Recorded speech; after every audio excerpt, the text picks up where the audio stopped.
మీరే చెప్పండి, పోనీ ఆ కులమే తీసుకున్నాం.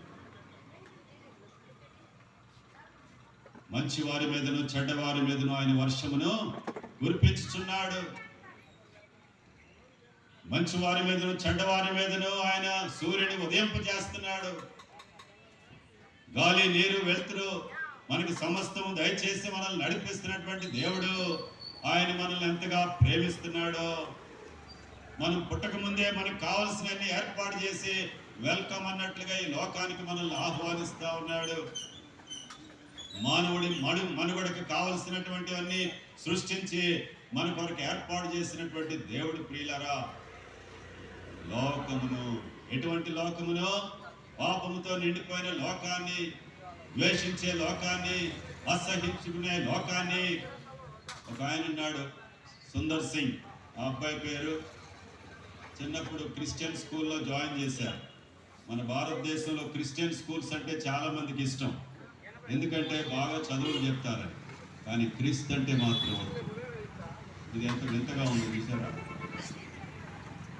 క్రిస్టియన్ స్కూల్ కావాలంటే కానీ క్రీస్తు వద్దండి. క్రీస్తు లేకుండా క్రిస్టియన్స్ ఎక్కడి నుంచి వచ్చారు చెప్పండి మీరు? అర్థమైందా మీకు? ఇది ఉత్తర భారతదేశం వెళ్తా ఉంటాం, క్రిస్టియన్స్ వచ్చి స్కూల్స్ పెట్టండి అని బతిలాడతారు. మాకు క్రీస్తు వద్దండి.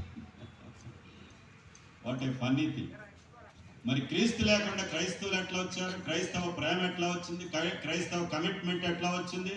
క్రైస్తవ త్యాగం ఎట్లా వచ్చింది? క్రీస్తులో నుంచే వచ్చింది. క్రైస్తవుల్లోనే అంతుంటే క్రీస్తులో ఇంకెంత ఉంది? వీలారా, లోకమును. ఆ అబ్బాయిని క్రిస్టియన్ స్కూల్లో జాయిన్ చేస్తే అక్కడ ఒక చిన్న బైబిల్ ఇచ్చారు. దేవుని వాక్యము, నీ వాక్యమే నన్ను బ్రతికించెను, బాధలలోనే మదినిచ్చెను. నీ వాక్యమే నన్ను బ్రతికించెను, బాధలలోనే మదినిచ్చెను. కృపాశక్తి దయాశక్తి సంపూర్ణుడా, వాక్యమై ఉన్న దేవ వందనం. ఎందుకు ఇస్తారు బైబిల్? ఎందుకు ఇస్తారు పత్రికలు? మత ప్రచారం కాదు. తోటి మానవుడిని ప్రేమించి మనం పొందుకున్న మేలు, మనం పొందుకున్న జీవము, మనం పొందుకున్న సంతోషము, మనం పొందుకున్న వెలుగు ప్రక్కన వాడు పొందుకోవాలని ఆశతో మనం ఇస్తాం. ప్రియులరా, ఆ బైబిల్ తీసుకొచ్చి ముక్కలు ముక్కలు చేసి మరి కిరసనాయలు పోసి తగలబెట్టాడు. సుందర్ ఆయన పేరు, సుందర్ సింగ్. ప్రియులరా, ఆ అబ్బాయికి దేవుడు అంటే చాలా ఇష్టం. దేవుడిని తెలుసుకోవాలని చిన్నప్పటి నుంచి భక్తి అలవాటు చేసింది వాళ్ళ అమ్మగారు. వాళ్ళ ఇంటికి మునులు ఋషులు వచ్చేవాళ్ళు. ప్రియులారా, వాళ్ళని చాలా చాలా ప్రశ్నలు అడిగేవాడు. వాళ్ళు తలబట్టుకునేవారు, నీ ప్రశ్నలు మేము చెప్పలేము, పెద్ద అయిన తర్వాత తెలుసుకుంటావులేరా అంటే ఈ అబ్బాయి అనేవాడు, నేను చిన్నప్పుడు చిన్న ప్రశ్నలు వేస్తున్నాను మీకు, మీరు చెప్పలేకపోతున్నారు. నేను పెద్దోడనైతే పెద్ద ప్రశ్నలు వేస్తాను, ఇంకేం చెప్తారులే అనేవాడు అంట. వాళ్ళు తలబట్టుకున్నారు, ఒరే నీ ప్రశ్నలకు మేము సమాధానం చెప్పలేము. చివరికి 16 సంవత్సరాల వయసు వచ్చింది. ఒకరోజు నిర్ణయం చేసుకున్నాడు, అసలు దేవుడు ఎవరో నేర్చుకోవాలి సత్యాన్ని అని. పిల్లల 3 రోజులు ఉపవాసం చేశాడు. అమృత్సర్, న్యూఢిల్లీ, పంజాబ్ మెయిల్ 3 రోజులు ఉపవాసం చేస్తాను, దేవుడు ఎవరో నాకు కనపడాలి, లేకపోతే పంజాబ్ మెయిల్కి చనిపోతానని మరి నిర్ణయం తీసుకొని 3 రోజులు కఠిన ఉపవాసం చేశాడు. వీళ్ళారా, మరి 3 రోజులు అన్ని దేవుళ్ళు దేవతల పేర్లు పిలిచాడు.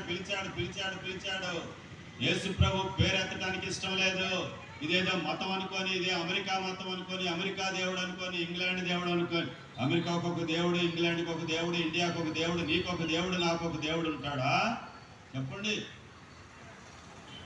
ఇది ఎంత విచిత్రం ప్రియుల. దేవుడు ఒక్కడే. ఒకే దేవుడు విశాల విశ్వాన్ని సృష్టించాడు. ఒకే దేవుడు ఈ భూమిని సృష్టించింది. ఒకే దేవుడు మనందరినీ సృష్టించింది. అన్ని విషయాల్లో ఒకటే ఒప్పుకుంటాం, కానీ దేవుడి విషయం వచ్చేటప్పటికి నీ దేవుడు, నీ దేవుడు, నా దేవుడు. ఎంతమంది దేవుళ్ళు ఉంటే వాళ్ళు దేవుడు అనే మాటకు అర్థమే పోయి. చూసారా? కాబట్టి మరి దేవుడు ఎవరో నాకు కనపడాలి అని ఏడ్చాడు, రోదన చేశాడు, వీళ్ళ కొట్టుకులాడాడు. మూడవ రోజు స్పృహ తప్పి పడిపోయాడు. యేసుక్రీస్తు ప్రభు వారు శిలువ దర్శనం అనుగ్రహించారు. శిలువలో వేలాడుతున్నారు, తల్లో ముళ్ళ కిరీటం, చేతుల్లో మేకులు, ఒళ్ళంతా బుటబుట కారుతున్నటువంటి రక్తము, కాళ్ళల్లో రక్తము. శిలువ దర్శనం ఇచ్చారు. సుందర్, వేరే పేరుతో నన్ను ఎందుకు పిలుస్తున్నావు? నీ కొరకు మరణించింది నేను కాదా? ఒక్క మాటతో పండ హృదయం బద్దలేదు. ప్రభువా, ఇంకా నువ్వు నన్ను ప్రేమిస్తున్నావా? నువ్వు నా కొరకు ప్రాణం పెట్టావా? రక్తం కార్చావా? నేను నిన్ను ద్వేషించాను, దూషించాను, ఈ బైబిల్ని చింపేసి కిరసంతో తగలబెట్టాను, మీటింగులు జరుగుతుంటే రాళ్ళేశాను. పశ్చాత్తాపంతో తన పాపాన్ని ఒప్పుకున్నాడు, విడిచిపెట్టాడు. పిల్ల చూసారా? మానవుడి యొక్క ఆధ్యాత్మిక దాహాన్ని, ఆకలిని తీర్చే జీవాహారం యేసుక్రీస్తు ప్రభువారు. మానవుడి యొక్క ఆధ్యాత్మిక దాహాన్ని తీర్చే జీవజలము యేసుక్రీస్తు ప్రభువారు. ఒకసారి ఈ సుందర్ సింగ్ గారు యేసు ప్రభు నమ్ముకున్న తర్వాత అనేక దేశాలు మరి వెళ్ళారు. మరి సాధువుగా ఉండిపోయారు. ఆయన వివాహం కూడా చేసుకోలేదు. కాషాయ వస్త్రాలు వేసుకొని సువార్త ప్రకటించేవాళ్ళు. ప్రియులారా, మరి చాలా గొప్ప సేవ చేశారు. దేవునికే మహిమ. మీకు ఎవరైనా ఆయన గురించి మీకు తెలుసుకోవాలనుకుంటే మరి సాధు సుందర్ సింగ్ అనే మాట మీరు గూగుల్లో కొడితే ఆయన యొక్క జీవిత చరిత్ర విషయాలు అనేక వస్తాయి. ప్రియుల, మేము వెళ్ళిన చర్చి పాస్టర్ గారు పిఎస్ కుమార్ గారు, ఆయన సాధు సుందర్ సింగ్ గారి జీవితాన్ని చదివే ఆయన మరి మారు మనసు పొంది తన పాపాలు ఒప్పుకొని పశ్చాత్తాపడి తన జీవితం మార్చబడింది. ఆయన ఒకరోజు ట్రైన్లో వెళ్తా మరి ఆయన చేతిలో పత్రికలు ఉన్నాయి. ఒక పత్రిక తీసి పక్కన ఆయనకి ఇచ్చాడు. ఆయన పళ్ళు పటపటా కొరికి కళ్ళు ఎర్రజేసి 2 ముక్కలు చింపి, నన్ను ధర్మ పరివర్తన చేస్తావు నువ్వు అని చెప్పి కోప్పడి ఆ 2 ముక్కల్ని కిటికీలోంచి బయటకి విసిరేశాడు. సాధు సుందర్ సింగ్ గారు చాలా బాధపడ్డారు. వారం రోజులు బాధపడ్డారు. అయ్యో, బంగారం లాంటి మరి విలువైన వాక్యం ఉన్నటువంటి పత్రికని చేతికిస్తే ఏం చేశాడు? 2 ముక్కలు చేసి విసిరేశాడు, వేస్ట్ చేశాడు అని చెప్పి బాధపడతా హృదయంలో చాలా నొప్పితో వారం రోజులు గడిపాడు. వారం రోజుల తర్వాత ఇట్లాగ ఒక మీటింగ్లో సాధు సుందర్ సింగ్ గారు వాక్యం చెప్తుంటే మరి అక్కడ కూర్చున్నారు ఆయన. ఒక ఆయన వచ్చి ఏడ్చుకుంటా సాక్ష్యం చెప్పాలండి అన్నాడంట. ఏంటయ్యా నీ సాక్ష్యం అంటే, నించొని సాక్ష్యం చెప్తున్నాడు. వారం రోజుల క్రితం ఆ బ్రిడ్జి కిందకి వెళ్ళి, నిజంగా జరిగిన విషయం, కట్టుకథ కాదు, ఆ బ్రిడ్జి కిందకి వెళ్ళి నేను నదిలో దూకి చచ్చిపోదామని సిద్ధపడుతున్నప్పుడు పైనుంచి 2 కాగితం ముక్కలు పడినాయండి. ఏ కాగితం ముక్కలు?